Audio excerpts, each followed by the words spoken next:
it's interesting. I never really talked about this. I guess it's still on my little dark cloud that follows me every once in a while. But how I arrived to this space is kind of like unorthodox. Most people would look and see the work that I'm doing and the work that I've done over the last 15 years and just assume that I really took the traditional route of like making it through high school and going to a good college and getting my doctorate or my PhD or my master's. And that is far from the case. I struggled in school for a long time. In fact, I didn't even graduate high school on time. I had to get my GED. But through that process of like my early 20s, kind of like being in the community, once owning my own barbershop when I was like 21, I had a deep, deep insight and I had a front row seat to realize that I wasn't the only man of color in my community who was struggling personally the way I was.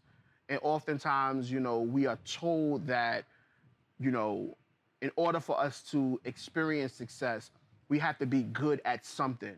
And I tried to be good at a lot of different things, but I still was finding that I would always hit a roadblock.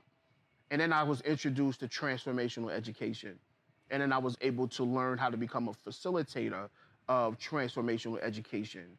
And that changed my life. And transformational education is really about who you are, your character, how you develop it as a person, so that way the things that you want in life, whether it's a skill that you have or even an opportunity that you want to get, you can foster those things because your character is big. And then that's when success really started to happen for me. And, over the years, I taught in the Department of Education. I've had the privilege of working in ACS, the Department of Correction, the Department of Probation. And a lot of people will be like, wow, you're this anomaly. And it was just really because I learned the art of self. I learned how to show up in a way that was authentic, that was brave, and that was connected. And that's why it's the three keys to the organization.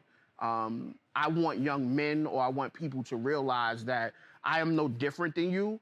I just realize that I need to be me in every space that I operate or I dwell in, so that way opportunities will just fall at my feet.